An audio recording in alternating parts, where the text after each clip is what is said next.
Assalamualaikum warahmatullahi wabarakatuh. Alhamdulillahilladzi arsala rasulahu bil huda wa dinil haq lidhirahu 'ala dini kullih wa kafa billahi syahida. Asyhadu an la ilaha illallah wa la syarika lah wa asyhadu anna Muhammadan 'abduhu rasuluh. Allahumma shalli wa sallim wa barik 'ala sayyidina Muhammad wa 'ala alihi wa ashabihi ajmain. Baik, anak semua rahimakumullah. Gimana kabar antum semuanya?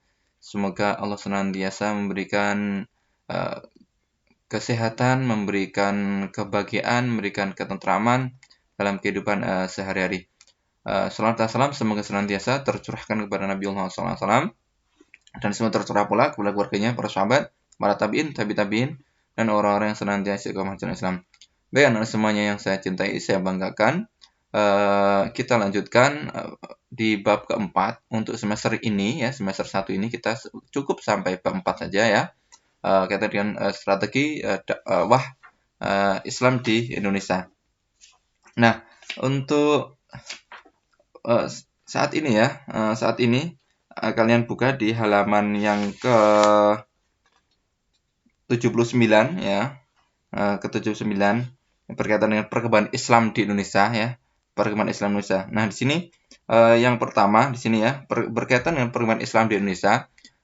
Itu adalah dari Kesultanan Perlak ya, Kesultanan Perlak. Nah, di sini di hari ini ya, kalau di pertemuan sebelumnya bahwasanya salah satu strategi dalam dakwah di Indonesia itu adalah lewat jalur politik ya, lewat jalur politik. Kalau saat itu perpolitikannya bukan partai, tapi perpolitikannya adalah melalui kerajaan ya, kerajaan masuk ke ranah kerajaan, kekuasaan. Nah, di situ sekali lagi dakwah itu bisa juga lewat jalur itu ya, lewat jalur politik atau kekuasaan. Mengapa demikian? Karena dengan adanya kekuasaan maka lebih luas ya dan lebih leluasa untuk kemudian melaksanakan, mengekspresikan dan menjalankan agenda-agenda dalam dakwah tanpa kemudian ada kekangan dari raja ya atau pemimpin yang menguasai di saat itu. Nah, dengan adanya dekat dengan kerajaan bahkan sampai berkuasa itu kemudian memudahkan jalannya dakwah. Baik anak-anak semuanya, maka di halaman 79 ini ya ada beberapa kesultanan, di antaranya Kesultanan Perlak ya. Kesultanan Perlak ini berada di Sumatera. Nah, ini sudah menjadi sejak awal ya dakwah Islam di Sumatera, bahkan ada yang menyebutkan masuknya Islam Sumatera sejak sahabat ya, zaman sahabat ya, artinya panjang ya proses dakwah yang kemudian sampai kemudian ke puncak kepemimpinan sampai menjadi adanya kerajaan, itu dakwahnya sangat panjang ya, maka butuh waktu yang lama. Nah, tetapi di situ di Sumatera kita lihat ya, khususnya Sumatera Utara ya, Sumatera Utara, Sumatera Barat itu kan cukup keislamannya cukup religius lah ya, masalah sana. Daerah Padang, daerah Minang itu religiusitasnya cukup tinggi di sana. Nah, ini buah dari dakwah yang sekian lama, buah dakwah yang kemudian diperjuangkan sudah lama. Nih, ini Kesultanan Perlak ini berdiri pada tahun 840 Masehi ya. Ini ya, 840 Masehi ya kan. Ini kan juga sudah sekian tahun ya. Kemudian ini berakhir 1292 ya. Cukup lama ya. Sejak 840 Masehi sampai 1292. Cukup lama ini ya. Artinya ini sampai lebih dari 300 tahun ya. Lebih dari 300 tahun ini Kesultanan Perlak. Ya, ini cukup lama. Kita kalau berbicara berdirinya negara Indonesia saja kan belum ada 100 tahun ya. Saat ini Indonesia aja belum ada 100 tahun. Nah, ini sudah lebih dari 300 tahun Kesultanan Perlak. Nah, ini Perlak dikenal sebagai penghasil kayu perlak ya, atau jenis kayu yang sangat bagus dalam pembuatan kapal. Nah, kemudian yang selanjutnya adalah Kesultanan Samudra Pasai. Nih, Samudra Pasai di sini berdiri abad ke-13. antara 1170-an ya, 1270-an. Ini baru Samudra Pasai. Artinya sehingga Kerajaan Perlak ini sudah awal, kemudian Kerajaan Samudra Pasai, kemudian dilanjutkan Kesultanan Aceh Darussalam ya, Kesultanan Aceh Darussalam. Ini tahun 1514. Nah, Samudra Pasai di situ ada beberapa sultan ya, sampai 12 sultan situ. Antum bisa baca, antum lihat. Nah, di sini dari kesultanan di Sumatera. 3 kesultanan ini semuanya di Sumatera ya. Perlak, Samudra Pasai, sampai kemudian Aceh Darussalam. Di Aceh pun dikenal sebagai Serambi Mekah ya. Serambi Mekah. Bahkan ada upaya-upaya untuk menjalankan syariat Islam di Aceh itu ya. Nah, tapi tentunya memang tidak semudah memberikan tangan dalam merealisasikan, bahkan dalam pelaksanaannya. Maka memang perlu edukasi, perlu pendidikan, perlu tentunya memang perlu dakwah yang memang nggak boleh berhenti.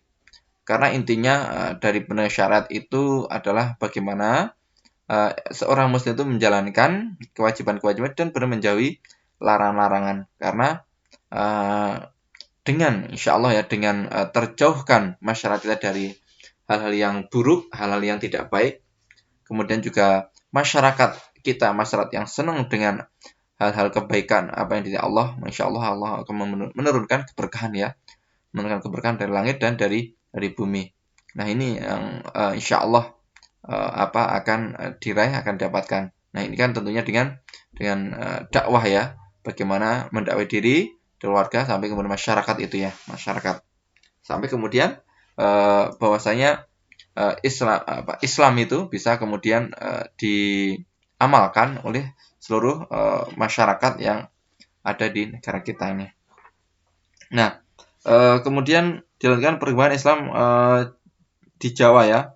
Ada tokoh Wali Songo itu ya, mulai dari Maulana Ibrahim, dan Sunan Ampel, Sunan Bonang, Sunan Giri, Sunan Derajat, Sunan Kalijaga, Sunan Kudus, dan Sunan Muria. Nah, Sunan Gunung Jati. Nah, ini kalau antum baca terus ya. Nah, kalau yang tadi kan kerajaan di Sumatera. Kalau yang kemudian ini adalah yang di Jawa. Perkembangan Islam di Jawa. Ini adalah oleh para Sunan ya, Wali Songo itu. Wali Songo ini kemudian berdakwah. Mereka berdakwah luar biasa ya. Bagaimana cara-cara mereka dalam berdakwah sehingga Islam itu kemudian juga mudah tersebar di seluruh tanah Jawa. Jawa yang notabene adalah orang Buddha, orang Hindu ya. Ternyata kemudian Islam menjadi agama yang mayoritas. Nah, ini tentunya strategi dakwahnya, kemudian kegigihan berbagai hal yang telah diikhtiarkan oleh para dai. Nah, dan alhamdulillah mendapat taufik dari Allah sehingga Islam menjadi agama yang mayoritas. Nah, dalam dakwah yang dilakukan Wali Songo itulah kemudian juga muncul kerajaan-kerajaan ya. Ada kerajaan Demak ya. Kemudian ada Kesultanan Pajang, ada kerajaan Mataram ya. Sampai sekarang pun kerajaan Mataram masih ya. Yang Mataram itu ya kan. Sekarang kan Hamengkubuwono ke-10 gitu ya, Hamengkubuwono ke-10. Ini sampai sekarang masih ya. Nah, ini kemudian kerajaan Cirebon, kemudian kerajaan Kesultanan Banten. Ini mungkin sekali perlu baca ya, kerajaan-kerajaan Kesultanan Banten itu. Walaupun memang saat ini kerajaan-kerajaan sudah tidak kemudian seeksis dulu ya, karena sudah berdiri negara-negara ya, dan di Nusantara ini ya, di negara Indonesia ini ya, negara Indonesia. Tetapi suatu hal yang sangat cukup menarik ya sebenarnya Kesultanan Mataram ini ya, kan masih sampai sekarang ya, yang kerajaan Mataram nih Pak Hamengkubuwono. Bahkan di Jogja ini kan menjadi daerah istimewa ya, daerah istimewa Yogyakarta, sehingga Yogyakarta itu dipimpin oleh raja kan. Maka tidak ada di sampai saat ini ya, tidak ada di Yogyakarta pemilihan gubernur ya. Sampai sekarang tidak ada pemilihan gubernur di Yogyakarta.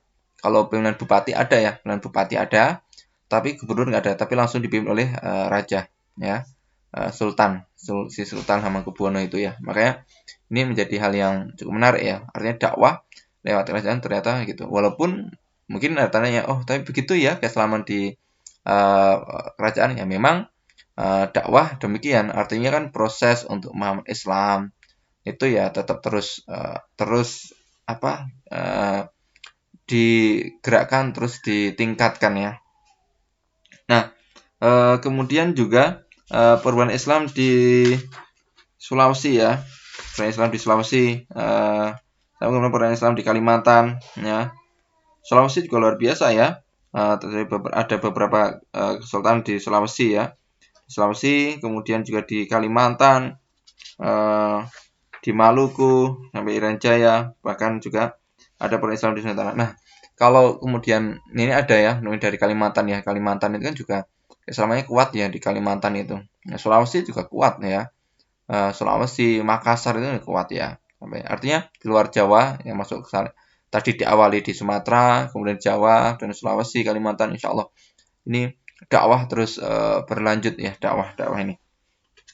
Nah, teman semuanya, anak-anak semuanya rahimakumullah, memang kenapa ada ada penurunan atau ada dekadensi ya kaitan dengan dakwah Islam, karena ada hambatan-hambatan dalam perkembangan dakwah di Indonesia. Ini di antara karena datangnya penjajah ya, penjajah. Datangnya penjajah itu ke Indonesia ini juga cukup menjadi problem dalam dakwah Islam. Nah, dan kalau kita lihat sejarah di Indonesia ini, mereka para dai ya, para pejuang-pejuang itulah mereka ada orang-orang Muslim ya, mereka yang terus berusaha untuk mempertahankan bahkan untuk melawan para penjajah. Nah ini, maka bagi penjajah, Islam itu menjadi masalah bagi mereka. Islam menjadi problem bagi mereka, menjadi kendala bagi mereka untuk menguasai di Nusantara ini. Makanya ada upaya-upaya untuk melemahkan, ada upaya untuk kemudian menjadikan dakwah Islam itu terhambat nih ya. Karena apa? Ya karena ini merugikan bagi kolonialis. Nah, anak-anak semuanya rahimakumullah, hingga sampai saat ini ada dakwah tetap harus dikobarkan, tapi sekali lagi Islam itu memang menjadi hambatan bagi kepentingan-kepentingan asing ya untuk kemudian mencengkeram Indonesia hingga saat ini.